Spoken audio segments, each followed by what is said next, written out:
Yo, what's up guys? It's Noah here, and in today's video, we're going to be breaking down the NBA slate on Draftkings and Yahoo for Friday, February the 12th.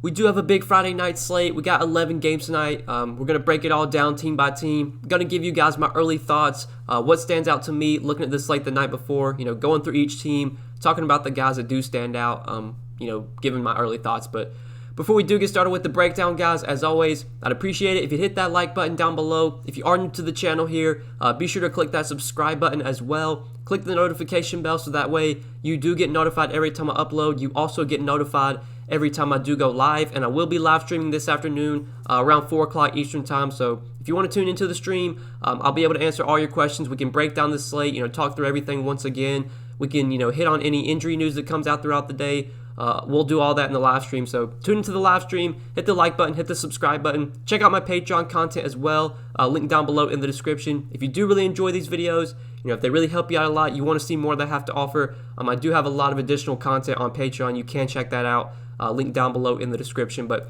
let's go ahead and start off with the Minnesota and Charlotte game. So starting with the Timberwolves and looking at them, we do have Karl-Anthony Towns back for the Timberwolves. He returned in their last game. He really wasn't limited too much. He played 31 minutes in his first game back from COVID, had 38 DK points. He wasn't, very productive on a point per minute basis, but given that Towns played 31 minutes last game, I think it's likely he sees his minutes go up to, 33, 34 today. I mean, I don't think Towns is going to be too limited moving forward. I think he's pretty much full go from here on out. His price tag did go down to $9,300, and it is a really appealing matchup against the Hornets, a team that's, always kind of been one that we want to pick on with opposing big men. I do like Towns a good amount. I don't think he's going to be very popular at all. I expect him to be very low owned on this big slate. So in tournaments, I like the upside on Karl-Anthony Towns.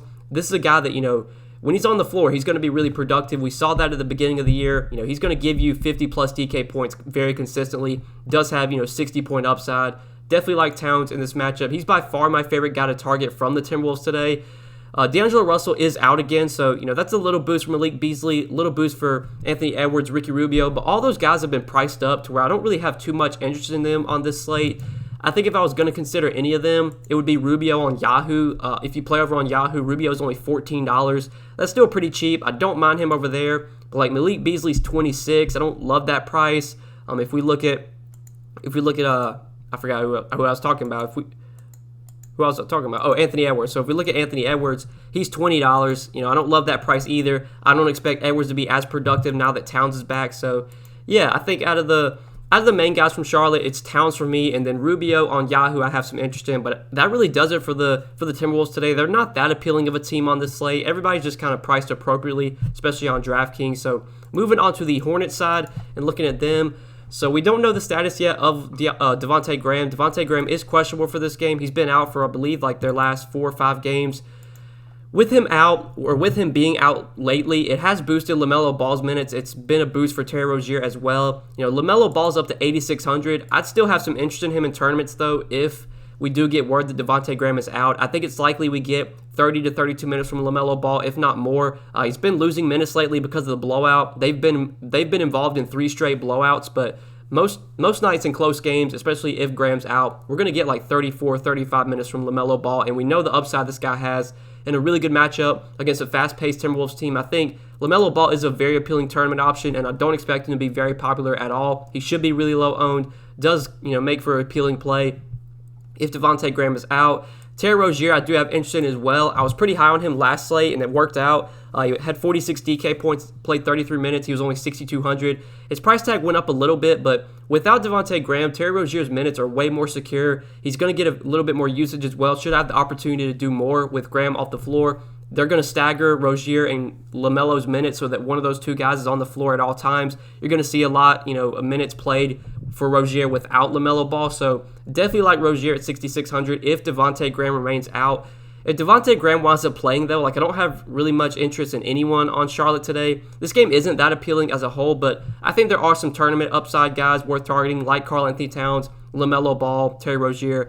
But that really does it for this one. We can go ahead and move on to the Knicks and Wizards game. So I think this is going to be a pretty chalky game to target, mainly on the Wizards side, but we will start off with the Knicks. The Knicks actually are a pretty appealing team today, just given how good of a matchup it is against the Wizards. I really like Julius Randle today. I think he stands out as, early on, at least looking at this like the night before, he stands out as a really strong play here against Washington. I do like him quite a bit on both sides. He's pretty affordable. You can definitely get him in on this slate, especially because we do already have some pretty decent value, and we could even get more value depending on what opens up throughout the day. But $41 for Randle on Yahoo, I think looks appealing as well. Such a good matchup here against Washington. Washington, one of the fastest-paced teams in the league. They're one of the worst defensive teams as well. The Knicks do play at a very slow pace, so this is a big-time pace-up spot for them. Love the upside that Randle has in this matchup. We know he's getting monster minutes as long as the game stays close. Nobody on Washington is going to slow him down. I'm for sure playing Russell Westbrook today. I think Russell Westbrook is clearly one of the best plays on the slate. So, it makes sense to have some correlation on the other side. I do like getting some exposure to Julius Randle. I think he's going to be somewhat popular, especially if a lot of value opens up. I think it's going to be pretty easy to pay up for Randle. And given the matchup, he does stand out as a very strong option. We know this guy is going to stuff the stat sheet when he's on the floor. He does a little bit of everything. Legit gives you triple-double upside. Love Julius Randle here against the Wizards. But, some of these other guys are somewhat appealing. Like RJ Barrett, he's been pretty bad lately, but it's a really good matchup. I could see going to him at 6,100. He's not a top play by any means, but does have some interest. Derrick Rose, in his first game with the Knicks, he played 20 minutes off the bench. Maybe he gets like 22 minutes today. Still don't think I want to target him even at 5,300 in a good matchup. Alec Burks, his minutes, have been all over the place. He got 26 last game. Don't love him at his price. Mitchell Robinson, I think, does give you a lot of upside, but you just never know what you're going to get from Mitchell Robinson on a nightly basis. The minutes have at least been there. He's played at least 28 minutes in 4 straight games. If he plays like 28, 30 minutes, he could definitely give you 30-plus DK points in a really good matchup like this. I think he's going to be very, very low owned. So, Mitchell Robinson in tournaments, I don't mind here at 5,100. Alfred Payton, he's still been seeing pretty good minutes. Even with Derrick Rose back, playing last game, we still got 27 minutes from Alfred Payton. I think we get probably 28, maybe 30 minutes from him here in a good matchup, pace-up spot, only 5K. I think Alfred Payton's viable in tournaments as well, but obviously the top play from the Knicks for me is definitely Julius Randle. In tournaments, though, I could see playing a little bit of Mitchell Robinson or a little bit of Alfred Payton, but that does it for the Knicks. Now moving on to the Wizards. So we already have word that Bradley Beal is going to be out for today. I don't know what Draftkings was doing, but they did not adjust the price tag for Russell Westbrook. He's only 9K. I don't know how you fade Westbrook today. I know he's going to be probably 60, 70% owned, but without Bradley Beal, Westbrook should be almost 12K. We're going to get the Westbrook that we got literally 3 or 4 years ago when he was on the Thunder. There was a stretch when Kevin Durant was out. This was a long time ago, maybe 3 or 4 years ago, when Kevin Durant missed a good amount of games. Russell Westbrook's price got up to I think almost 14K at one point. He was putting up 60, 70 fantasy points every night.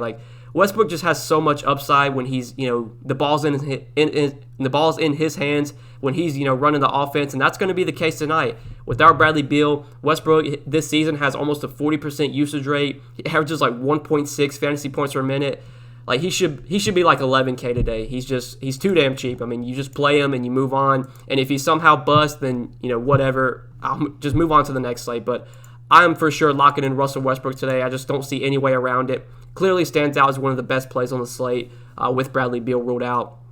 But some of these other guys are appealing from the Wizards here. With Bradley Beal out, that does open up a lot of usage. That is going to open up a lot of minutes. Obviously, Bradley Beal plays a ton of minutes. I don't know yet who's going to start for Bradley Beal. I would assume it's probably either going to be Jerome Robinson or maybe Garrison Matthews. I think Jerome Robinson's probably the most likely guy to start. If he does wind up starting, he's only 4,100. He could definitely be a decent value play worth considering. If he starts, I think he probably gets close to 30 minutes. He's pretty cheap. He should be, somewhat productive when he's on the floor. Obviously, Westbrook's going to dominate the usage, but there's going to have to be other guys that contribute, and I would assume that Robinson, does give some opportunity here if he winds up starting, so he'd be a decent value. I think Ish Smith would get a few more minutes off the bench, should get more usage as well. At 5,200, he is definitely someone you could look to in tournaments. Davis Bertans has been starting lately, been playing pretty good minutes. Without Bradley Beal, I think there's definitely more opportunity for Davis Bertans. Should get more opportunity to, just put more shots up. 4,900, another guy worth considering in tournaments. I don't think it's going to be that popular today.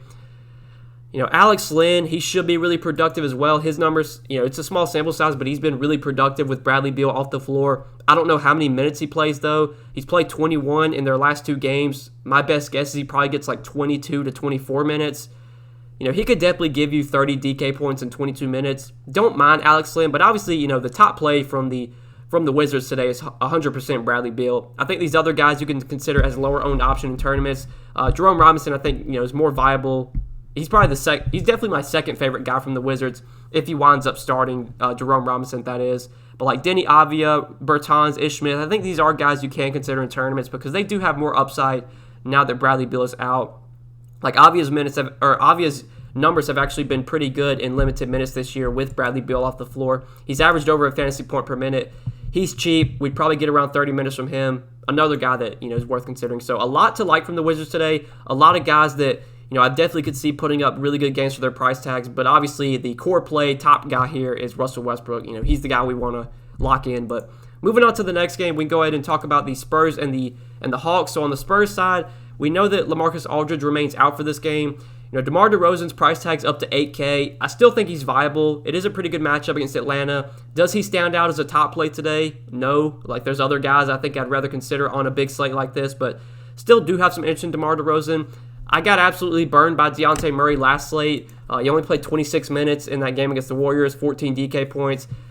Really good matchup today, though. The price tag's still pretty reasonable. I think my favorite guy to target from the Spurs today is probably Dejounte Murray. I do like him quite a bit at 6,800. Keldon Johnson, though, Jakob Poeltl, I just don't feel that confident in either one of those guys. Poeltl's minutes were way down last game. He got in some foul trouble as well. Just really don't know how many minutes he's going to get on a nightly basis. He has shown some upside with Aldridge off the floor, but there's definitely still risk with a guy like Jakob Poeltl. Just don't think we need to go there on a big slate like this. Derek White, Rudy Gay, I'm just probably not going to be on these guys. So I think from the Spurs today, even though it's a really good matchup, nobody stands out as a core play, but I think DeRozan, Dejounte Murray, guys you could consider in tournaments as lower owned options. On the Hawks side, though, for the Hawks, there's not much that stands out from the Hawks either. Trae Young's up to 10K. Trae Young's obviously viable in tournaments, but 100% I'm playing Russell Westbrook over Trae Young, all day, especially since he's $1,000 cheaper. Clint Capella's prices come down a little bit to 8,100, but he still doesn't really feel like a top play today. Same with John Collins.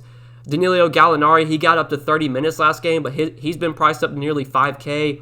Tough to consider him like a top value when he's almost 5K. Gallo was minimum salary on Yahoo last slate. He's still pretty cheap, $12. I could see playing Gallo on Yahoo at $12. If we are getting 30 minutes from him off the bench, especially without DeAndre Hunter, I think Gallo does have a path to some upside, but I don't really like much from the Hawks today. Honestly, this game isn't that appealing. I thought I would like more from this game, but given the price tags, nobody stands out as a top play for me. So we can go ahead and move on to the next one, the Pelicans and the Mavs. On the Pelicans today, this is just not a team I really have a ton of interest in when they're fully healthy, especially now that, where all these guys are priced at. Brandon Ingram at 8,200, Zion at 8K. Sure, either one of those guys could give you 50 DK points any night, but good luck, predicting when that's going to happen. Lonzo has been playing really well lately, but he's been priced up to almost 7K. Don't really like him at that price tag. Steven Adams, Eric Bledsoe, I just don't really like this Pelicans team that much today. Not a team I have too much interest in. If I was going to play anyone, it would be Ingram or Zion, but especially since I'm only playing one lineup, I don't really expect to get to either one of those guys. So we can go ahead and move on to the other side with the Mavericks. The Mavericks, I've said it before, say it again, for this video. When this team's fully healthy, I don't really play anyone outside of Luka and Porzingis. I think Josh Richardson, if I was going to go to anyone outside of those two guys, he'd be the guy that I'd look to because he has been playing pretty good minutes. He's been pretty productive lately. He's still relatively affordable at 5K, but obviously we want to look to Luka here. We want to look to Porzingis. Luka, look, we know the upside he has on a nightly basis. Obviously a guy that can go out there and, put up a 70-point game any night. On this slate, though, there's no way I'm playing Luka over Russell Westbrook when, Westbrook's almost $2,000 cheaper. Kristaps Porzingis, I think in tournaments as a lower-owned option does make some sense. He has shown some upside lately. Did have a monster game against the Timberwolves. Was really bad against the Hawks the game after that, but, he was dealing in foul trouble that game. Obviously, I would expect Porzingis to bounce back here. But really, I don't like too much from this game. Nothing stands out as a top play. I think there's some, again, tournament options like Luka, Porzingis, Ingram, Zion, but nobody stands out as a top play from this Pelicans-Mavs game. So moving on to the next one, the Pistons and the Celtics. So on the Pistons side, the Pistons are actually somewhat of an appealing team today because there is a pretty big injury to watch here. We do need to watch the status of Mason Plumlee. We did get word about, I would say about 30 minutes before tip-off on Thursday, that Mason Plumlee was inactive. He got ruled out like 30 minutes before the game started, which was very unexpected.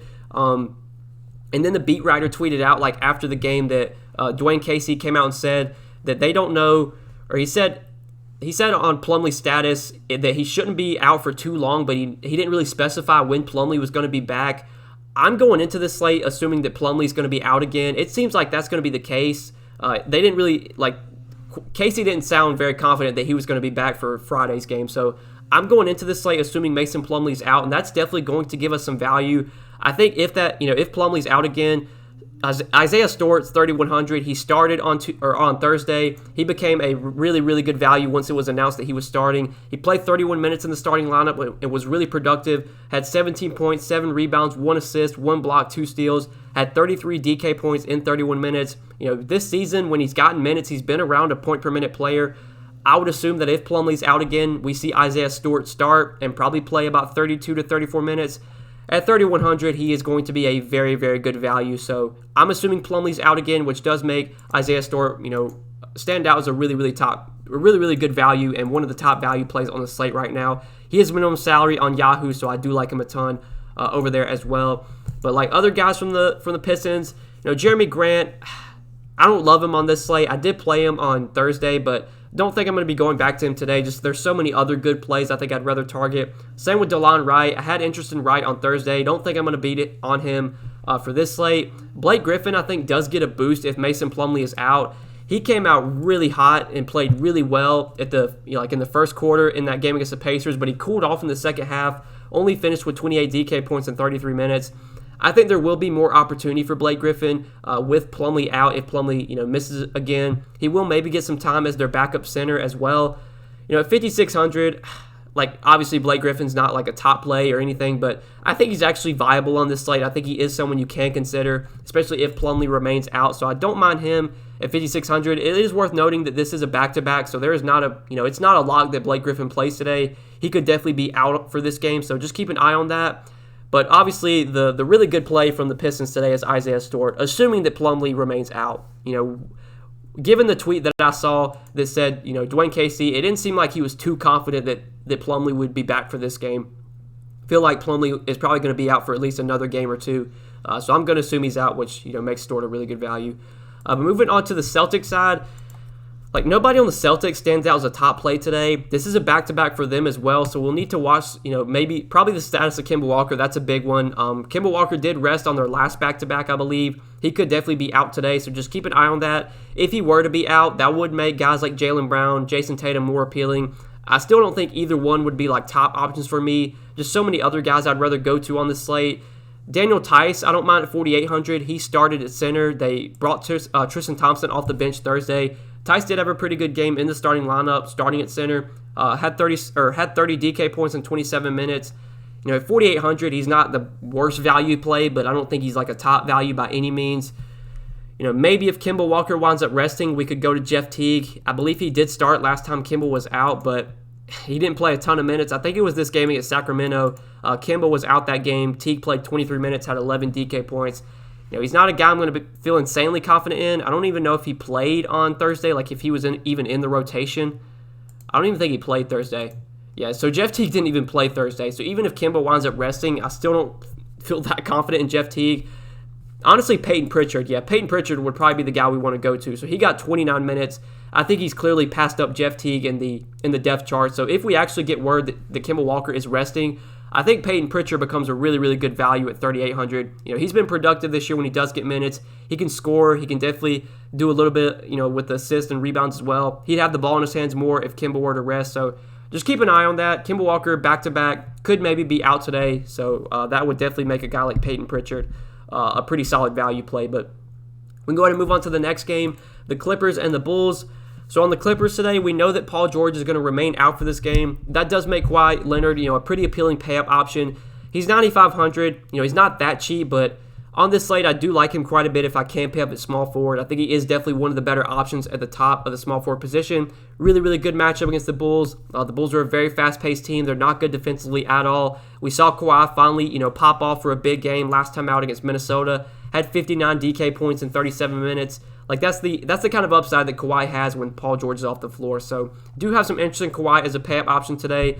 Lou Williams at 5,800, I do have interest in as well. His price tag has come up a good amount on Draftkings, but he has been playing really well lately. He's kind of looked like his old self. He's been, contributing in all categories, been getting points, rebounds, and assists. Obviously, the points have been through the roof lately. He's been scoring a ton. He's been taking a ton of shots. That's what we like to see. Lou Williams is a guy that coming off the bench that does have a pretty high usage rate, especially when Paul George is off the floor. At 5,800 on DK, it's a little bit tougher to pay that price tag for him, but he is very cheap on Yahoo, so if you do play over there, I like Lou Williams quite a bit on Yahoo. He's still very affordable at shooting guard. He's only $16. I think if you're looking for a pay down option at shooting guard, Lou Williams does look like a pretty solid play, given that we know Paul George is going to be out once again for this game. Should get close to 30 minutes from Lou Will off the bench, and a pace up spot against the Bulls. He does have enough upside to pay off that pretty cheap price. The floor on Lou Will, it could still be pretty low. Like we've seen bad games from him this year, but it looks like he's kind of found his groove. He's playing a lot better. He's looked like his old self. Like Lou Will, when Paul George is out, does have 40, 45 point upside, and we've kind of seen that over their last two games. So do like him quite a bit, but I don't think there's really anyone else I'm going to be going to from the Clippers today. I think it's just Paul George, or not Paul George, but it's just Kawhi Leonard and Lou Will for me. Lou Will I like more on Yahoo rather than DK, but Kawhi Leonard I like quite a bit on both sides. Moving on to the Bulls side. Nobody from the Bulls really stands out as a top play today. We know Lauri Markkanen's going to remain out. Wendell Carter is doubtful. He's not expected to play, and Otto Porter remains out. All these guys have kind of been priced up to reflect that, so we really don't have any good value from the Bulls. Zach LaVine, always has upside, but on this slate, there's no way I'm paying for Zach LaVine when there's, we have Westbrook, we have Kawhi Leonard. We're going to talk about some other studs in the later games that I like. Just don't really see any Bulls that stand out today. I don't think this is going to be a team I really look to target on this slate. Just so many other appealing spots. So that kind of does it for this game. We can go ahead and move on to the last few games of the night. We got 5 late night games, or 5 games starting at 9 o'clock or later. So good amount of late night games, starting off with OKC and Denver. So OKC, once again, is going to be very, very thin for this game on Friday night. They're missing Shai Gilgeous-Alexander, who's once again out. Theo Maledon remains out.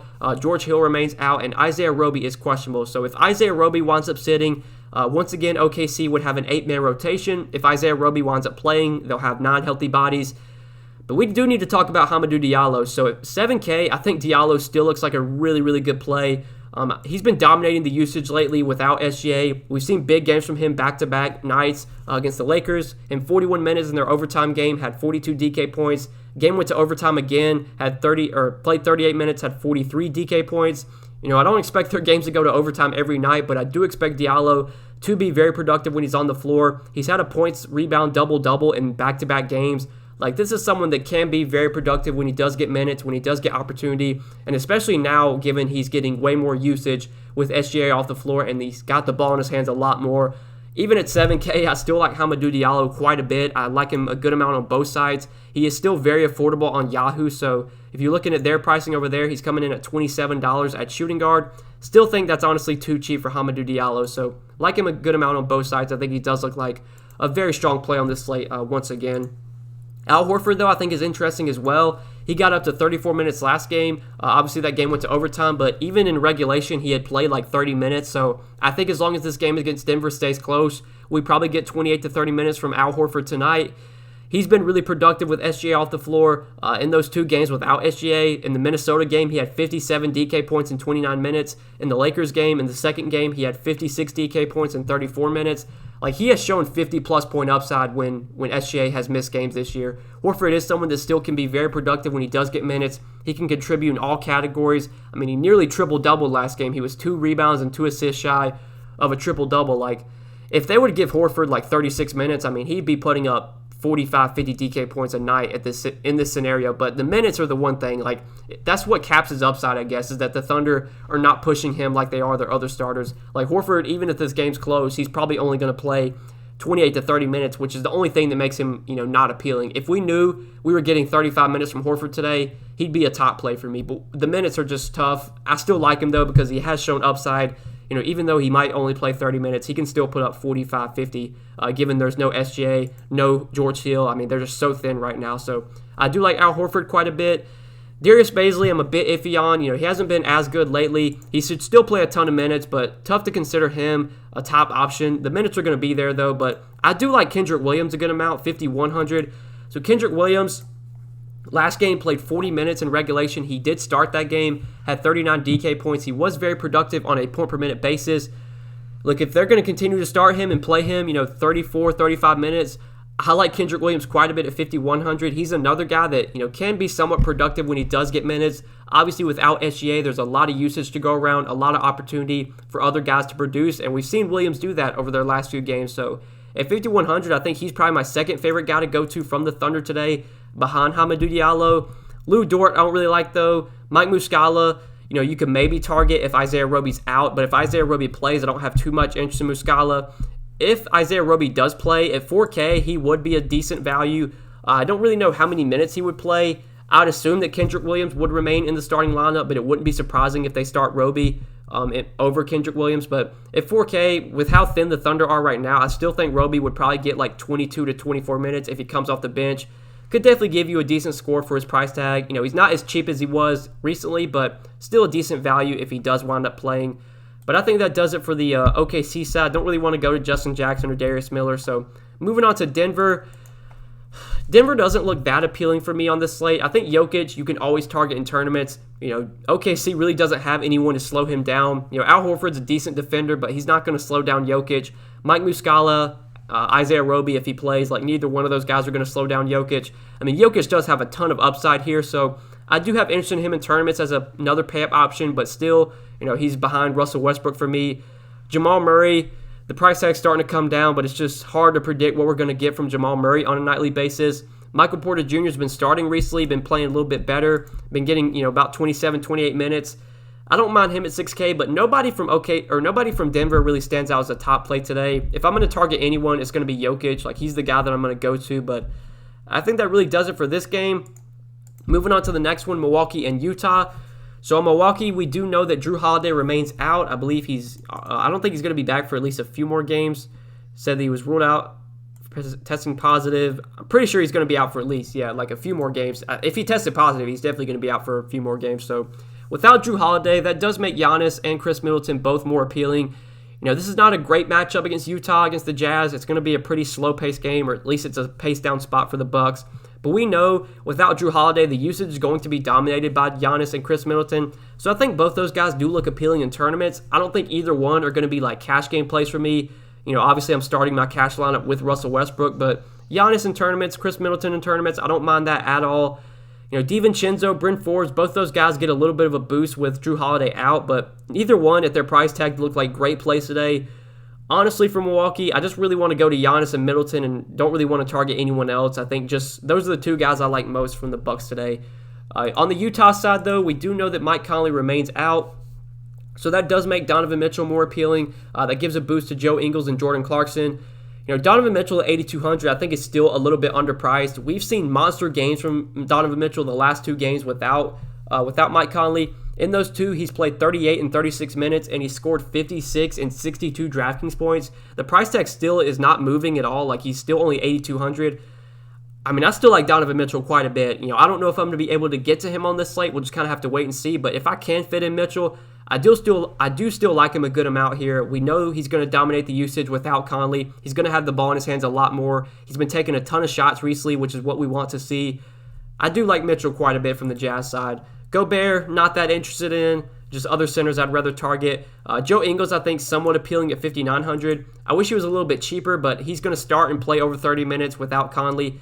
Does, make for a decent option. He is pretty cheap on Yahoo still, I believe.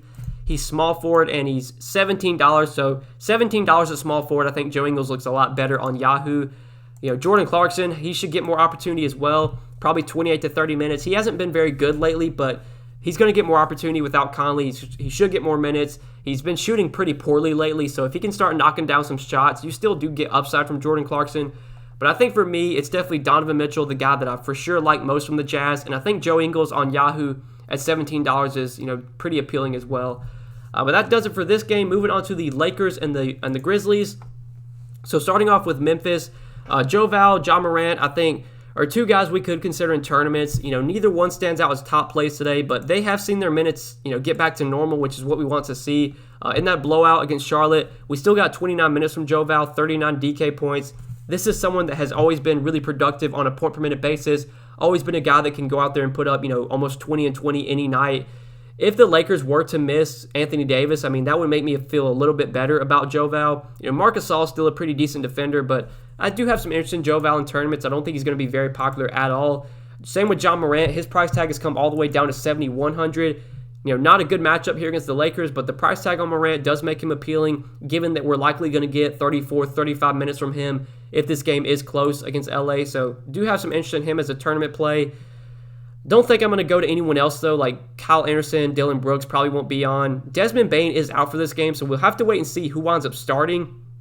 I really don't know, given Brandon Clark's also out. So lately, Desmond Bane's been starting alongside Joe Val, Morant, Dylan Brooks, and Kyle Anderson. With Desmond Bane out, maybe we see, it's probably Grayson Allen if I had to guess. Grayson Allen probably moves back into the starting lineup. Do I really want to target Grayson Allen on the slate? Not really. I think for me on the Memphis side, it's just Joe Val and John Morant in tournaments as lower owned guys you can target. They have upside at their price tags, but obviously neither one stands out as core plays today. In a pretty bad matchup against the Lakers. But on the Lakers side, so for me with the Lakers, if Anthony Davis plays, I really don't have any interest in any Lakers on this slate. Just not a team I want to get any exposure to. If Anthony Davis winds up out again, though, obviously that makes LeBron more appealing. LeBron would still not be like a top option for me, but he would get a boost.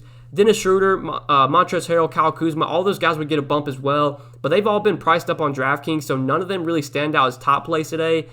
I think they are still pretty cheap on Yahoo, though. Like Kuzma, Kuzma's $13. If AD winds up out, Kuzma is a really good value at power forward. At point guard, Dennis Schroeder's still $18, so he's a really good value, a really good option in the mid-range if AD's out. So if AD is out, bump for LeBron, and Kuzma and Schroeder I would like quite a bit on Yahoo, but that's really it for the Lakers. If AD winds up playing, I don't really want to go to any Lakers today. So we can go ahead and move on to the Cleveland and Portland game.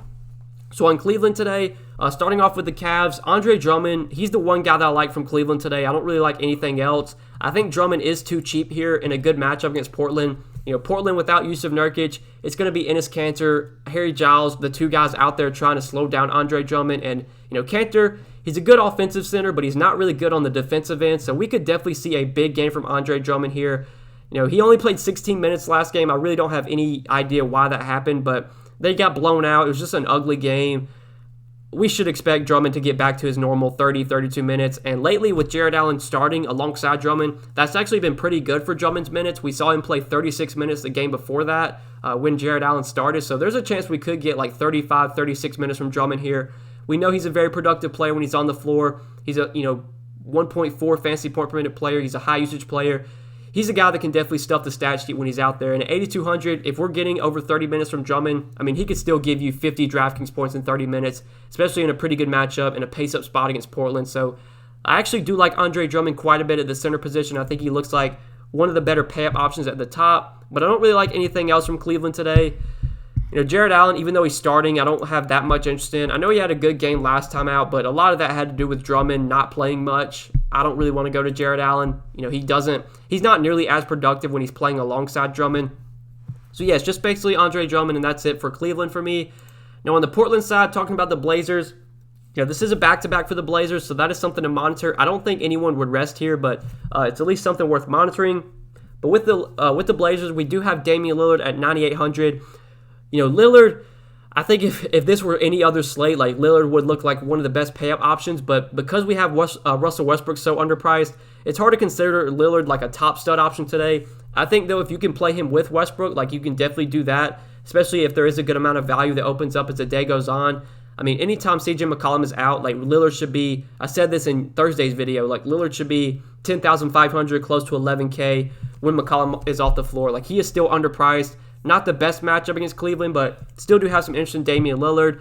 Same with Kanter. I think Kanter's viable. He's going to be getting probably 32, 34 minutes here. Pretty good matchup against Drummond.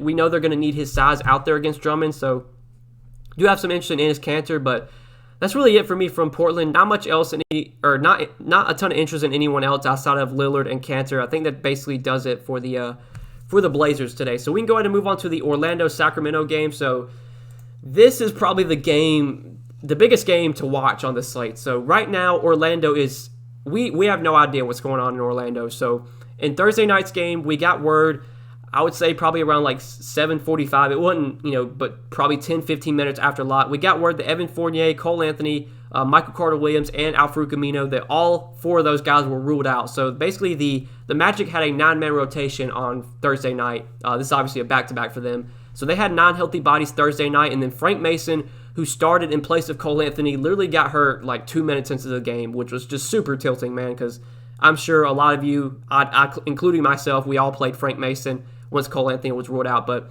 Frank Mason got hurt on Thursday night, was not able to return to the game. So I have no idea if he plays today. I have no idea if Cole Anthony, Fournier, Michael Carter-Williams, if any of these guys play today. If we get a scenario where all these guys are out, that would leave Orlando with 8 healthy bodies.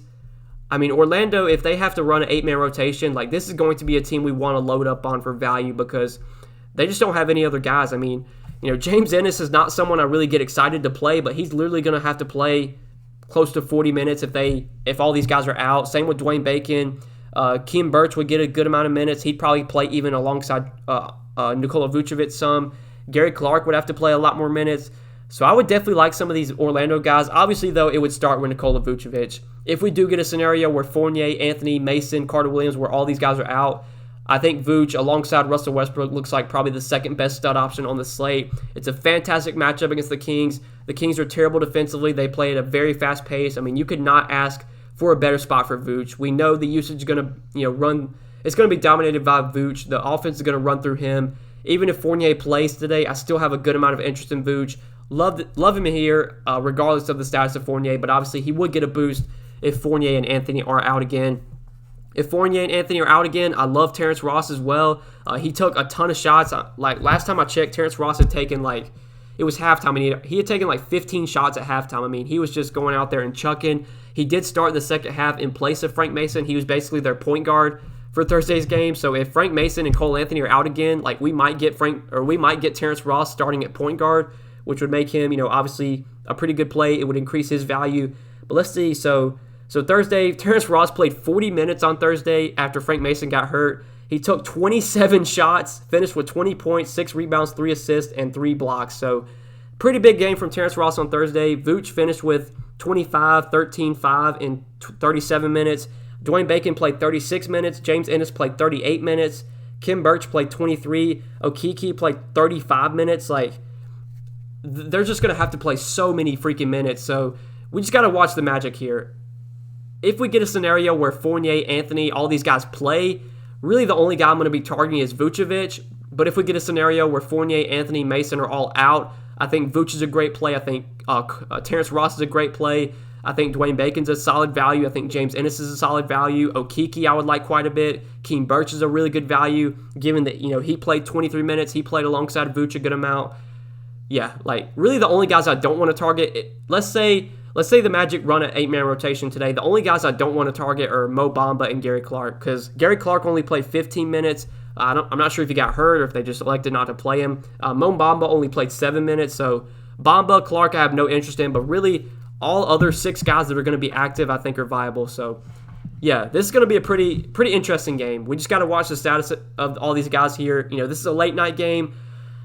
I don't know if we're going to have this news before lock, but if we do get word before lock that Fournier, Anthony, Mason, Mike Carter-Williams, Al-Farouq Amino are all out and the Magic only have 8 bodies, then yeah, load up on these Magic guys. Specifically Ross, Vucevic, and probably my third favorite guy from the Magic would be between Okeke or Birch. I think I'd probably prefer Birch, just given he's a more productive player. But yeah, love these Magic guys. If all these guys are out again, load up on the Magic. But on the Kings side, not as appealing for the Kings here. De'Aaron Fox, I think, is a tournament option. Makes a ton of sense. He's going to be low owned. If we're going to be loading up on Magic today, then obviously it makes sense to run it back with someone on the Kings side. But it's just straight up. I mean, there's no way I'm playing De'Aaron Fox over Russell Westbrook today when they're the same price. Just give me Westbrook 100 times out of 100 there. But I do still have some interest in Fox in tournaments. Buddy Hield, though, I don't have too much interest in. Same with Harrison Barnes, Halliburton, Holmes. Really, the only guy I have interest in would be De'Aaron Fox in tournaments as a lower owned play. So that basically does it for this Kings game, and that does it for all 11 games tonight, guys. Broke everything down team by team. I know this is a really long video, but big 11-game slate. Want to give you guys as much information, as much analysis as I could. I hope this video did help. If you enjoyed, guys, hit that like button before you do get out of here. Hit the subscribe button as well. Be sure to click that notification bell so that way you do get notified every time I upload. You never miss out on any of my new videos, and you also get notified every time I do go live. And like I said earlier, I'll be live around 4 o'clock Eastern Time. We'll be able to break down the slate once again. Hopefully we get some injury updates throughout the day. We can touch on those in the live stream. So be sure to tune into the live stream Friday afternoon. But yeah, best of luck tonight, guys. Hit the like button, hit the subscribe button. Check out my Patreon content link down below in the description. And good luck tonight, guys. Appreciate you watching. Peace.